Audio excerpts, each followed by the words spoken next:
Good evening and thank you for joining us. I'm Pat Harvey. I'm Rudabe Shabazi. After several tense days, all evacuations have been lifted, and the risk of a catastrophic explosion at the site of an overheated chemical tank in Garden Grove is over.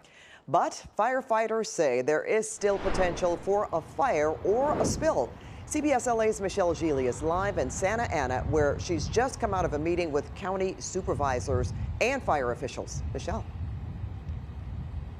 That's right, Pat and Rudabe. Orange County's top leaders got briefed just about an hour ago regarding the latest on that tank in Garden Grove. And what we've also learned today, the supervisors talked about that federal declaration that was signed by President Trump. Well, apparently the funds that will go to the county cannot go to individuals who are evacuated or businesses who may have lost customers or business as a result of this incident.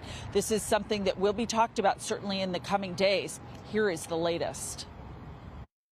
Firefighters say there no longer is a threat to people who live and work near the Garden Grove chemical tank, except for the immediate area surrounding the damaged container at GKN Aerospace on Western Avenue. We still have a fire threat and potential. We still have a spill threat and potential.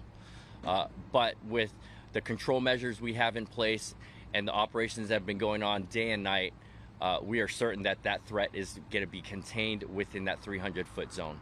Orange County Fire Authority's chief says in the coming days, OCFA will remain on scene to assist, while agencies, including the Orange County Health Department's hazmat team and AQMD, will work on cleanup and eliminating the danger. They manage it with the business on exactly the long-term strategy of the ultimate removal. Being the first part of that, let's get all that stuff that's been treated off-site. That's the first priority they're going to be going through. And then the second priority will be the actual compromised tank. When is it the appropriate time to move it? We don't want to move it too soon and cause a problem. So we're going to let that thing, they're going to let that thing determine when it's the right time to move it. At a special meeting this afternoon, the Orange County Board of Supervisors met to ratify the federal emergency declaration, which is expected to help reimburse the county for some of the costs spent during the disaster, including security, first responders, and shelters. The funds cannot be used to repay residents and business people who lost money. That it doesn't provide reimbursement for individuals. In the case of this particular incident, there is a possible responsible party, and that claims would be submitted through that responsible party. At this point, we're not aware of a method that the company has set up for individuals to submit claims.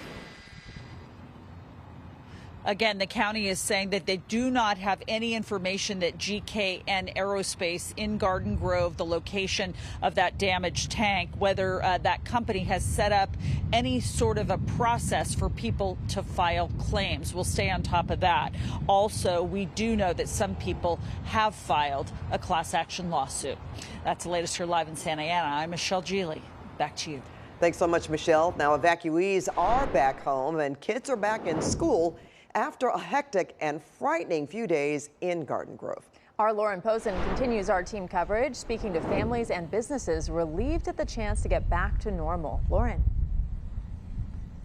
That's absolutely right. People are coming back to their neighborhoods in waves. Most of all the streets are back open, except for what you can see behind me here. This is between Western Avenue, between Chapman and Garden Grove Boulevard. That remains closed because crews are still monitoring that area. But, you know, for the most part, all the people we spoke with today are just, well, first, they can't believe what they've gone through. And second, they are so happy to be home.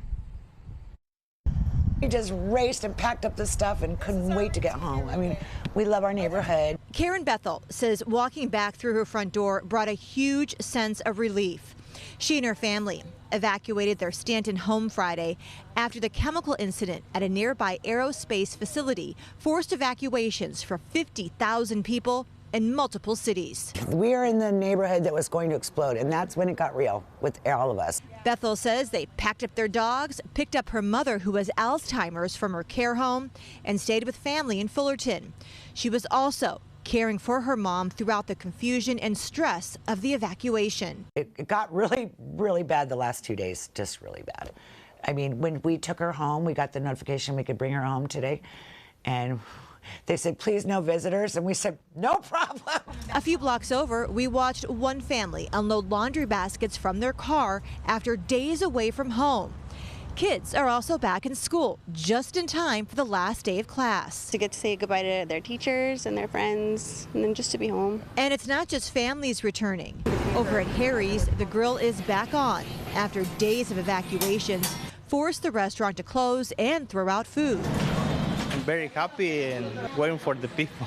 For many here, the last few days are something they won't soon forget. It's heart-wrenching. I mean, to be woken up by officers coming through your street saying you got to evacuate immediately and you only had so much time. And after days of fear, uncertainty, and waiting, many say they're just grateful for one thing. Grateful to be home. There's no place like home, you know? And we have a better idea of just how many people utilize those 7 Red Cross shelters. The Red Cross says that would be 1,400 people. In addition, Red Cross volunteers served over 20,000 meals and snacks. Reporting live in Garden Grove, Lauren Pozen, CBS LA. Thank you, Lauren. And stay with CBS LA as we continue to follow the fallout from the chemical tank crisis. You can always go to cbsla.com for the very latest.